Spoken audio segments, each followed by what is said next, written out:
very much for joining us. It's been an interesting week and a couple of weeks now, to say the least. But we're really happy that you've been able to join us. Couple of things before we bring on Kaylee and Travis here. Just want to point out, a lot of people during this time have been asking, where can I get my Prop Talk? We're all sort of hunkered down at home and waiting this whole thing out. And we want to remind you, you can actually read Prop Talk online. If you go to proptalk.com and up in the corner there, you'll see read the latest issue. And on there is basically a digital flip book, and it reads just like the magazine itself, except you won't get any ink on your fingers. Outside of that, I wanted to just also thank our racing sponsor, Tome's Landing. Tone sponsors a racing section in Prop Talk, and they've been a great supporter of ours, and we just want to give them a big thank you for that. And I'm going to bring out Kaylee Jasinski, who is our editor for Prop Talk. And hold on one second.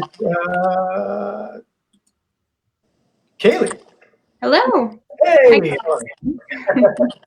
Good to see you. So everybody gets a good look at my living room and a good look at your kitchen.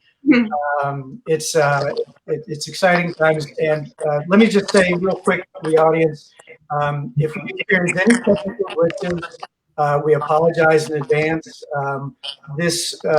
Everybody is out there, doing live streaming, and I think we're reaching the end of the internet with the amount of broadband people are using. So if we experience any kind of technical glitch, we're going to try and work through it and hopefully have a good recording at least at the end of this that you can see on our Facebook page. So Haley, how are things with you? They're good. As you can see, I'm in my kitchen, but we're business as usual, and we just want to thank you for joining in with us today for this very special Facebook Live. Yeah. So Kaylee, some people may not have seen the last issue of Prop Talk with everything that's been going on, but there's actually an article in there about Travis Pastrana. Yes. So you guys have probably heard of Travis from, Nitro, Circus, motocross, rally racing. But if you saw in our April issue, he is making the jump to powerboat racing. So this year, Travis will be joining the Geico Offshore racing team. And we are very excited to have him with us here today. So without further ado, why don't we get Travis in here? Hi, Travis. Hello. Oh. Can you hear us okay? Travis, can you hear us? Yeah, I'm sorry. I don't hear Kaylee at all. I only hear you. Oh, no. Sorry about that. I don't know. My screen just went blank, so I'll be over here. Apologize. Okay. Right. So can you hear me? Nope. Okay. You can. So I can hear you fine. Yep. Well, if you can hear me, I'm just going to ask some questions if Kaylee can just tell me what they are. Sorry, we were just on a couple seconds ago. I know, this is working just fine. Oh, okay. Well, I guess my first question, since Travis is an Annapolis native, did you grow up around boats? Okay, Travis, I'm going to play translator here. Kaylee's saying, a lot of people do know this already, but you are an Annapolis native. And Annapolis being a water town, did you grow up around boats? What's your exposure as a kid to boats? No, grew up on the water. Actually, my dad and Britt Lilly's father, Art Lilly, were friends, and we were on the water all the time, always jet skiing. And then motocross kind of took over, where Britt, who's won actually first driver to ever win 2 world championships this past year in different classes, he kind of went water route, and I went the land route, and it took everything for our family to be able to pay for dirt bikes along the way. So probably about the time I was 10, mom and dad sold the boat, and then a couple mortgages on the house later, and finally coming back to the boating world. Oh, that's great. Yeah, Kaylee, can you talk just to see if your mic might be working now? Yeah. Can you hear me now? No, I got nothing over here, but you can hear Kaylee, right? Can everyone else hear Kaylee? Am I the only one that can? I think that's the only issue we have. Sorry, guys. I'm glad I warned everybody beforehand, right? Okay. So do you want me to just keep playing Yeah. Museum? Okay. Keep asking questions. I'm going to just stay right here and repeat what you're saying. Okay. Sorry, guys. Okay, so last year, Travis got the chance to race his friend Britt Lily's boat, and I wondered if you could tell us what that experience was like. Travis, tell us about the experience you had with racing Britt Lily's boat last year. It was pretty awesome.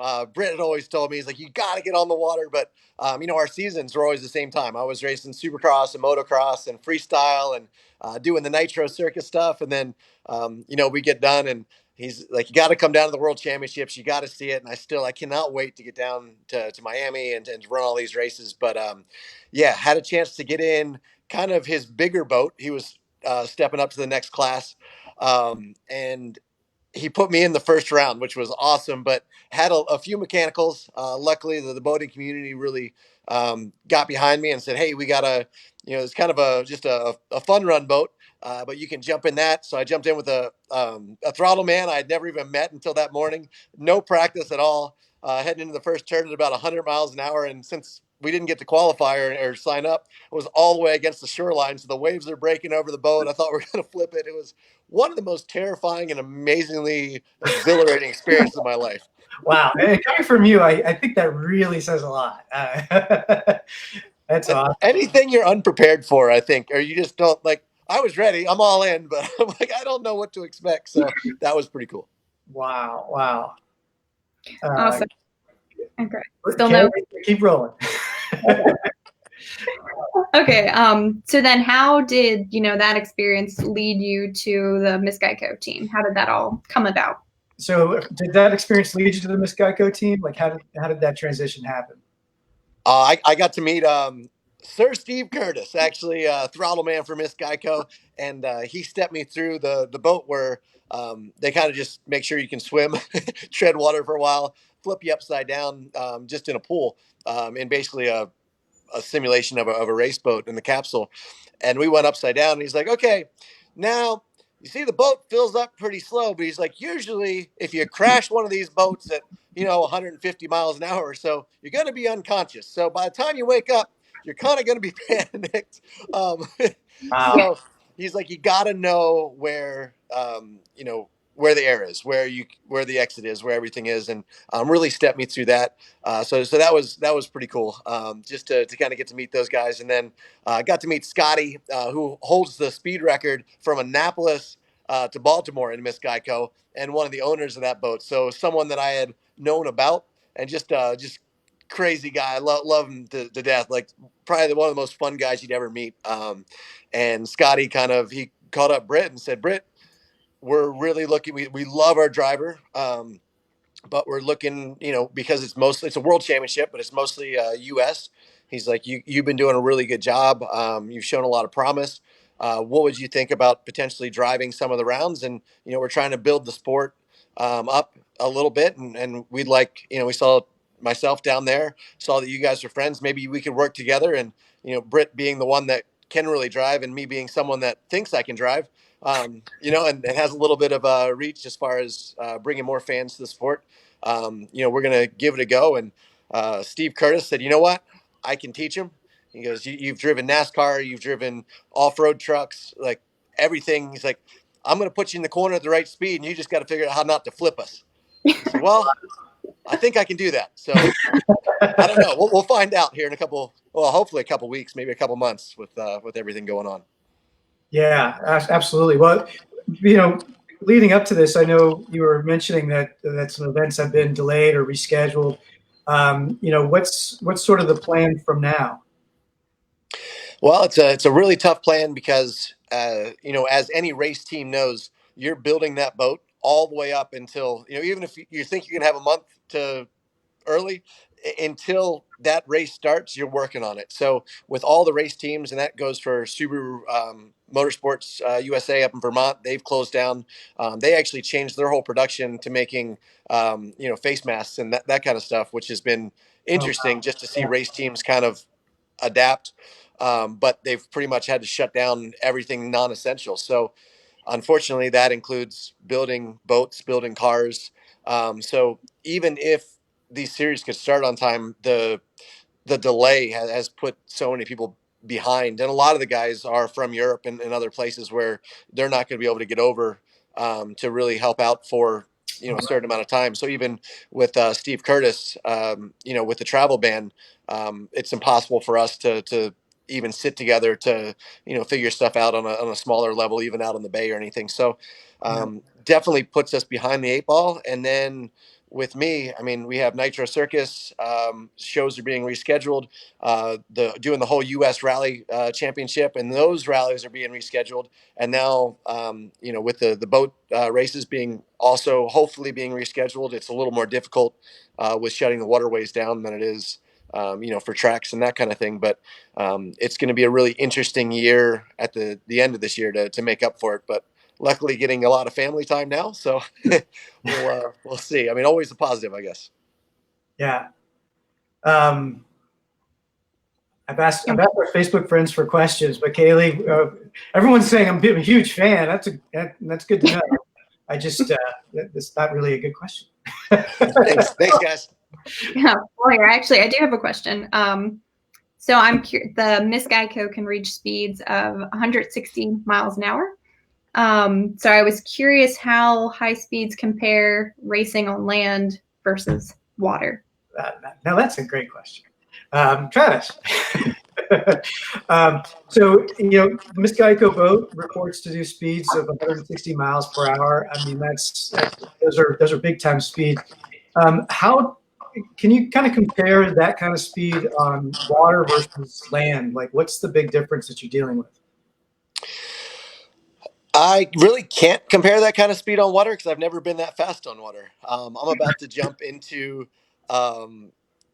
pretty much the greatest offshore power boat on the face of the earth, with about as little experience you could possibly have in a boat over 100 miles an hour.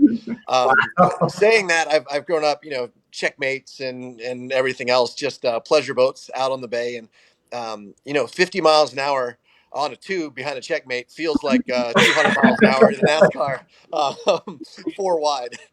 So I have a lot of experience understanding a lot of different vehicles, and being in a boat, I think it reminds me the most of kind of going across racing the Baja 1000 in a trophy truck. Everything you do, you've got a lot of, you kind of got to think a little bit more ahead. Say you jump in a rallycross car; those are 0 to 60, in 1.8 seconds. Wherever you point them, they instantly go that direction, or like a shifter kart, like a top performance go-kart, really. They're very agile and very quick to respond, where a boat, you kind of got to read the waves. I'm very fortunate. I have a 20-time world champion as my throttle man. Yeah. So Steve's going to be reading. Yeah, Steve Curtis. So he'll be reading kind of how he thinks I'm doing and adjusting the boat speed and kind of hoping to keep us learning, but also keep us safe. I think that's one of the reasons my wife was okay with this, being like, you're going into the safest team. They take the most precautions. Yes, they have an amazing boat, Miss Geico. I mean, it's like the Miss Budweiser of when I was growing up. It's the name that everyone kind of associates with the offshore powerboat racing now. Those guys do it right.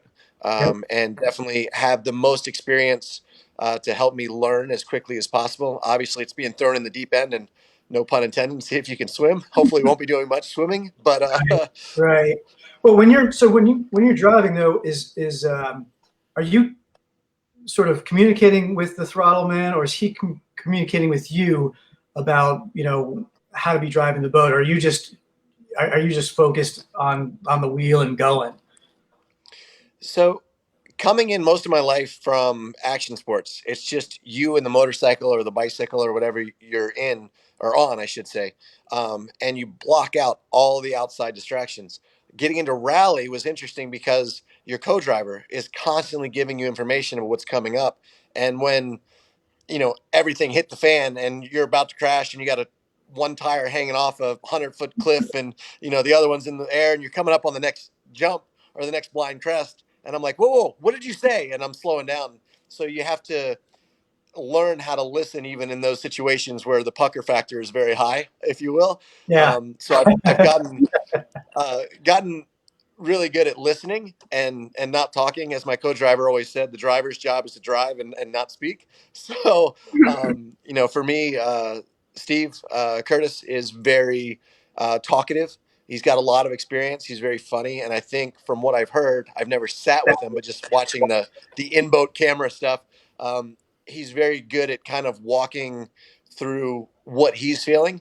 And then I should be able to walk him back through what I'm feeling, and hopefully we'll get that rapport very quickly. But I'm going to take this like my first year in rally second year in rally. First year I crashed every round.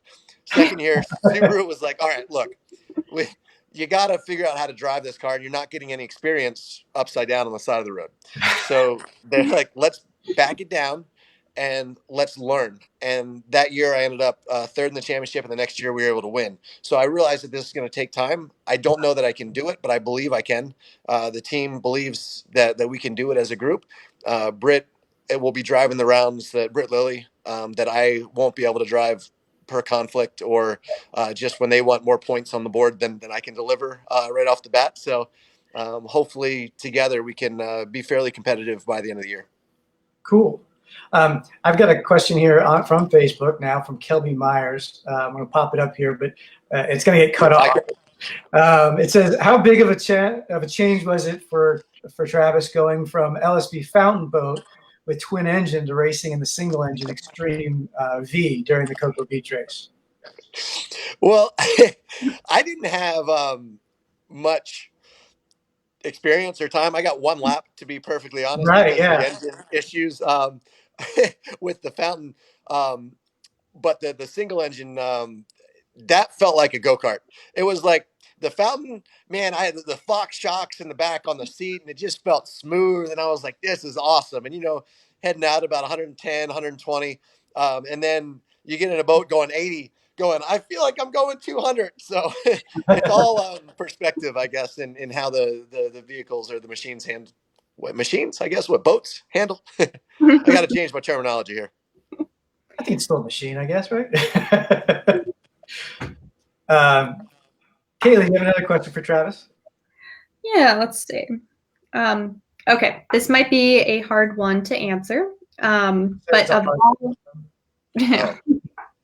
all the different types of racing that you have done, which one gives you the biggest adrenaline rush? Of all the racing that you've done, what gives the biggest adrenaline rush? For me, it's not about the adrenaline rush as much as it is challenging yourself.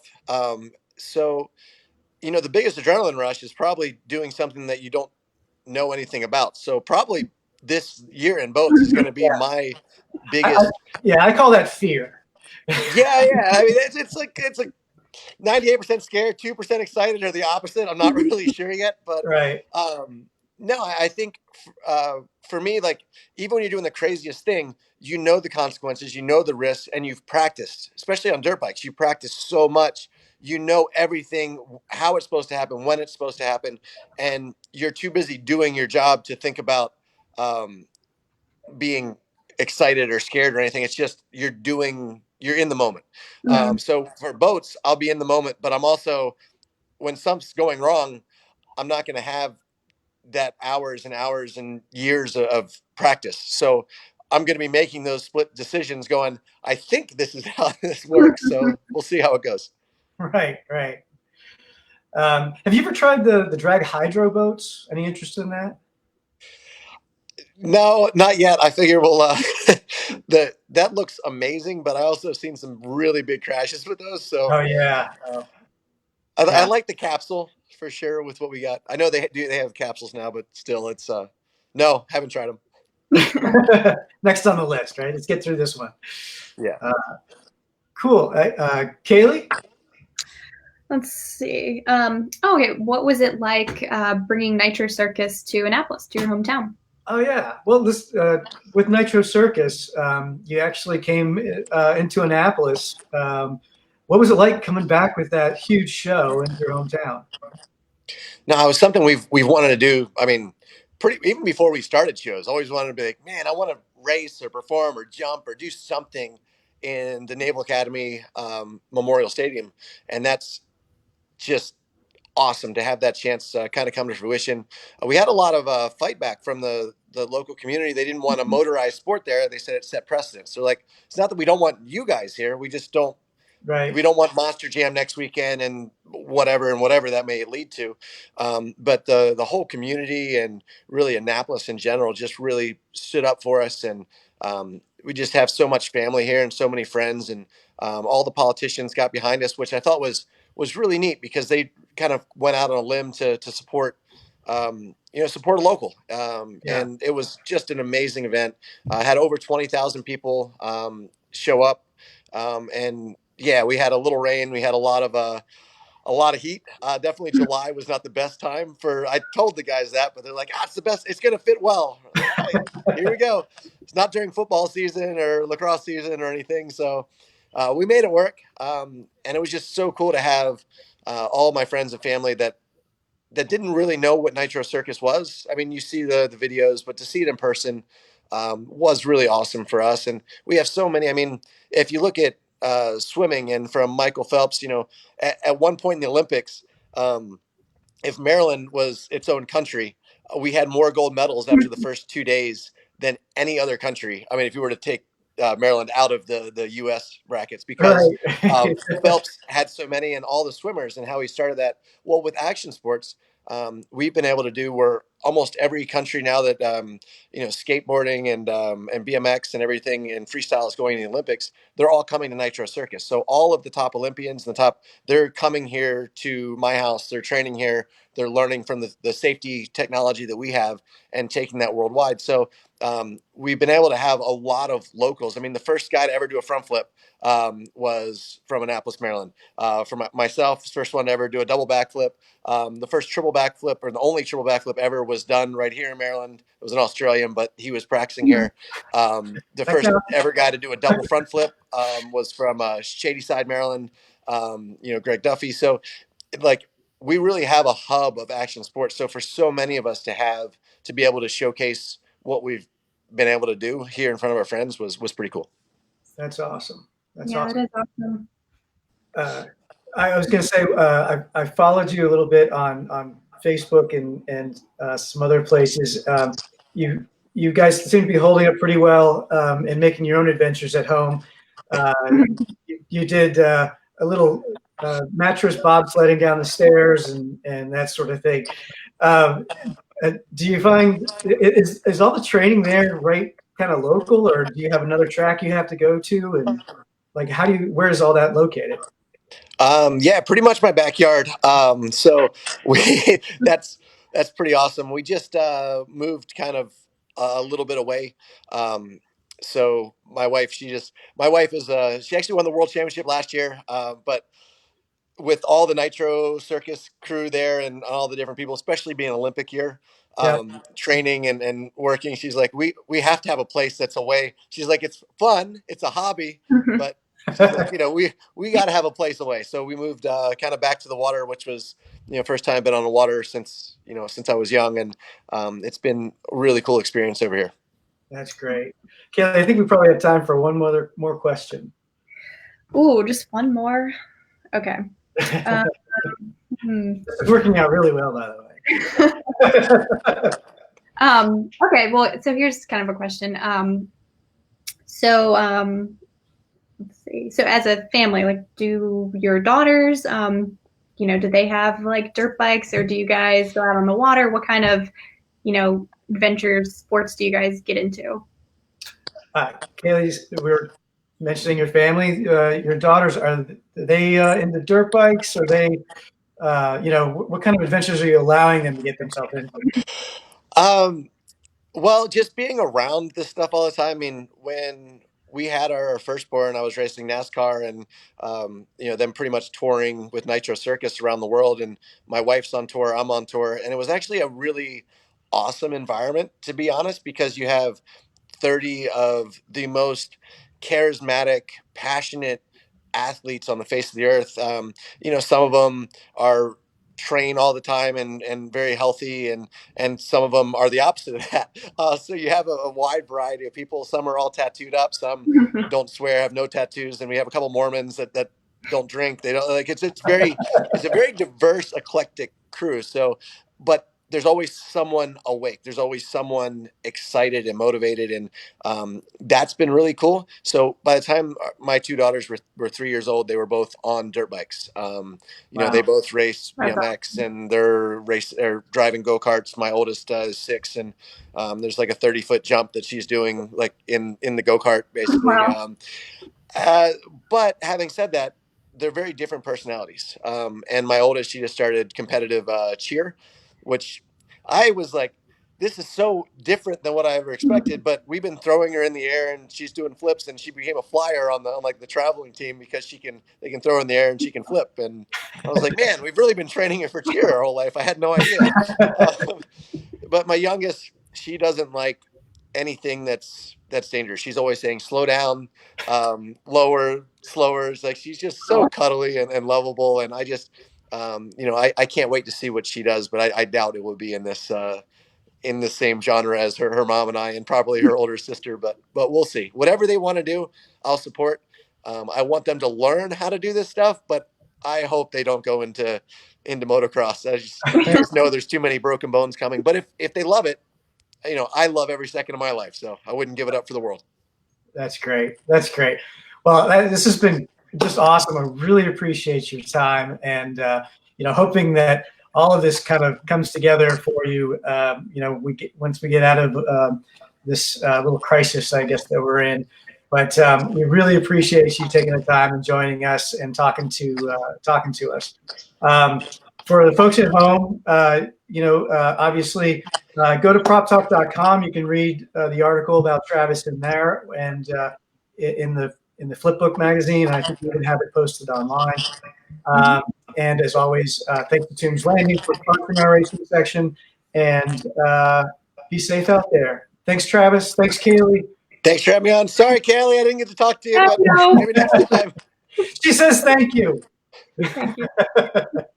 All right. Take care, everybody. Thanks very much. Bye.